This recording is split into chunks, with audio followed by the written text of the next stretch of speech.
అది మణిపూర్లోని 16 జిల్లాల్లో తామెంగ్లాంగ్ అనే ఒక జిల్లా. భారతదేశంలోని అన్ని జిల్లాలు 806 కాగా, అందులోని వెనుకబడిన 250 జిల్లాలలో తమెంగ్లాంగు జిల్లా కూడా ఒకటి. అయితే ఆ జిల్లాలోనే కాదు, మొత్తం భారతదేశంలోనే సబ్ డివిజనల్ మేజిస్ట్రేటుగా మొట్టమొదటిసారి ట్రైబ్స్ నుండి నియమితులైన ఆర్మ్స్ట్రాంగ్ పమి అనే ఐఏఎస్ ఆఫీసర్ స్టోరీ అందరూ ఐఏఎస్ అధికారులలో ప్రత్యేకంగా ఉంటుంది. అసలు ఆయన ఆ జిల్లాకు ఏం చేశారో తెలుసుకునే ముందు అసలు ఆర్మ్స్ట్రాంగ్ పమే ఎవరు, అతని స్టోరీ ఏంటో తెలుసుకోవాలి. ఆర్మ్స్ట్రాంగ్ పమి మణిపూర్ క్యాడర్కు చెందిన 2009 బ్యాచ్ ఐఏఎస్ అధికారి.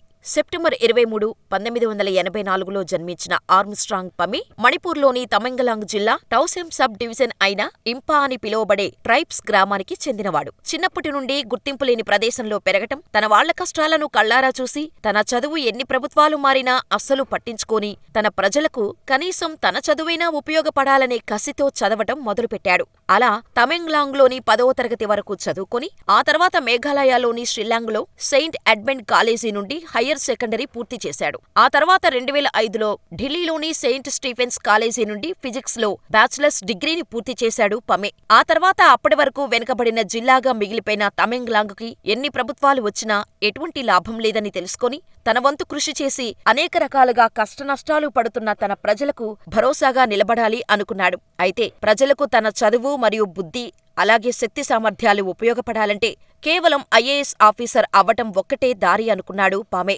అంతే, చదవటం మొదలుపెట్టాడు. అలా ఆర్మ్స్ట్రాంగ్ పమే 2007లో మొట్టమొదటిసారి సివిల్ సర్వీసెస్ పరీక్షకు హాజరయ్యాడు. అయితే మొదటి ప్రయత్నంలోనే కస్టమ్స్ మరియు సెంట్రల్ ఎక్సైజ్ విభాగంలో సాధించాడు. కానీ అతని లక్ష్యం మాత్రం ఐఏఎస్ కావడమే. ఐఏఎస్ అవడం ద్వారానే తన చిన్నప్పటి నుండి కంటున్న కలలు నెరవేరుతాయని పమేకి బాగా తెలుసు. అలా 2008 మళ్లీ ప్రయత్నించాడు. ఈసారి ఆల్ ఇండియాలో 14వ ర్యాంకుతో ఐఏఎస్ సాధించాడు పమే. ఆ తర్వాత శిక్షణ పూర్తి చేసుకున్న ఆర్మ్స్ట్రాంగ్ పమే మణిపూర్లో వివిధ హోదాలలో పనిచేశారు. అలా ఆ తర్వాత మొదలైంది ఆర్మ్స్ట్రాంగ్ పమే అసలైన జీవితం. అప్పటి వరకు వివిధ హోదాల్లో పనిచేస్తున్న పమేకి 2012లో తమెంగ్లాంగ్ సబ్ డివిజనల్ మేజిస్ట్రేటుగా బాధ్యతలు అప్పగించింది.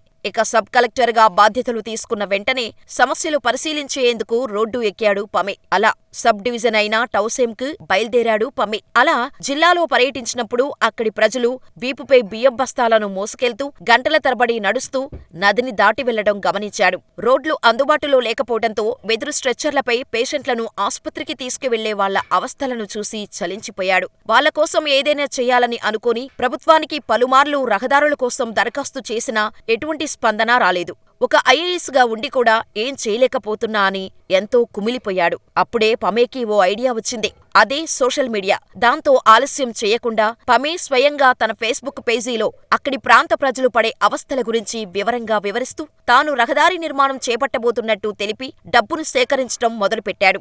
అలా విరాళాల సాయంతో 40 లక్షల రూపాయలు పోగయ్యాక రహదారి పని మొదలుపెట్టారు. కానీ ఆ ప్రాంతంలో సరైన సదుపాయాలు లేకపోవడంతో అక్కడ పనిచేసేందుకు ఎవరూ ముందుకు రాలేదు. దాంతో ఎలా అని అతను ఆలోచిస్తూ రహదారి నిర్మాణం వైపు నడుస్తూ వెళుతున్న పమే కళ్లకు ఓ అద్భుతం కనిపించింది. అక్కడ అతని కళ్లకు కనిపించిన దృశ్యాన్ని చూసి నమ్మలేకపోయాడు. ఎవరికోసమైతే పమే రోడ్డు నిర్మించడానికి కష్టపడుతున్నాడో ఆ ప్రాంత ప్రజలే వారి పనిముట్లతో అక్కడ పమే రాక కోసం ఎదురు చూస్తూ నిలబడ్డారు. దాంతో వాళ్ల దగ్గరకు వెళ్లిన పమే, మీరెందుకు ఇక్కడికి వచ్చారు అని ప్రజలను ప్రశ్నించాడు.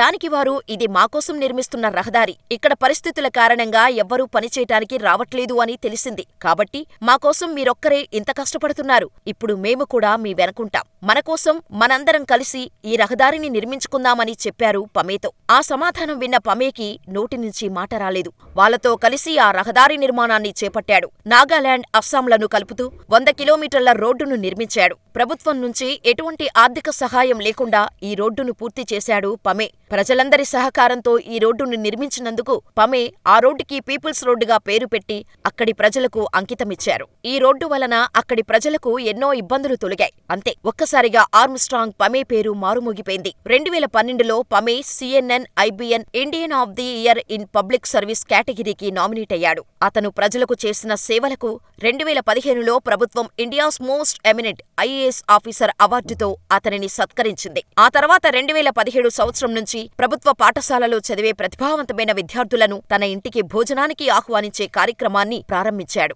అక్కడ వాళ్లతో సమయం గడుపుతూ వారు జీవితంలో ఏమవ్వాలని అనుకుంటున్నారు, రాబోయే రోజుల్లో జిల్లాను ఎలా చూడాలనుకుంటున్నారో అనే విషయాలను కనుక్కునేవారు. అంతేకాదు, ఒకసారి పమే మిజోరంలోని లుంగ్లీ జిల్లాలో ఎన్నికల అధికారిగా నియమితులయ్యారు. అక్కడ అతను అంగిలి చీలికతో జన్మించిన లాల్రిండికను చూశాడు.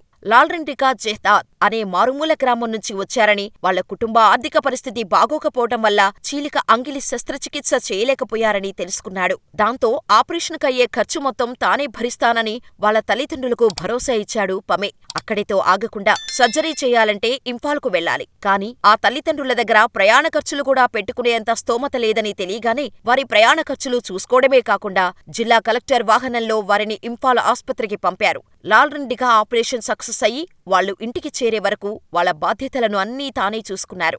ఎల్లప్పుడూ ప్రజల వెంటే ఉంటూ ప్రజలకు అసాధ్యం అనిపించే పనులను సుసాధ్యం చేయటంతో ఈయనను మిరాకిల్ మ్యాన్ అని పిలవటం మొదలుపెట్టారు ప్రజలు. 2015లో అమితాబ్ బచ్చన్ హోస్టు చేసే 9వ ఎపిసోడ్ హీరోగా ఆజ్ కీ రాత్ హై జిందగీ అనే టాక్ షోకి కూడా అతన్ని ఆహ్వానించారు. స్టార్ ప్లస్ లో ప్రసారమైన ఈ కార్యక్రమంలో అతను బాలీవుడ్ నటుడు బోమన్ ఇరానీతో కలిసి గివ్ మీ సమ్ సన్షైన్ అనే ప్రసిద్ధ పాటను ప్రదర్శించటం చూడవచ్చు. అయితే పమే టౌసెమ్, తడుబి మరియు పామాటాలోని కొన్ని అత్యంత సవాళ్లుగా ఉన్న భూభాగాల్లో సబ్ డివిజనల్ మేజిస్ట్రేట్తో సహా వివిధ హోదాల్లో పనిచేశారు.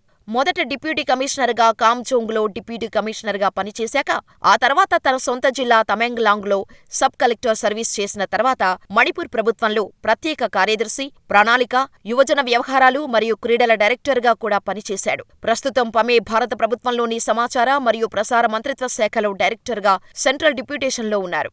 ఇది ఆర్మ్స్ట్రాంగ్ పమే స్టోరీ. మరి మీకెలా అనిపించిందో కామెంట్ చేయండి. అలాగే మా ఇన్ఫర్మేషన్ మీకు నచ్చితే ఈ వీడియోని లైక్ చేసి మరిన్ని ఇలాంటి ఇంట్రెస్టింగ్ ఇన్ఫర్మేషన్ స్టోరీస్ కోసం మన ఛానల్ని సబ్స్క్రైబ్ చేసుకుని పక్కనే ఉన్న బెల్ ఐకాన్ కొట్టేసి నోటిఫికేషన్ ఆన్లో పెట్టుకోండి.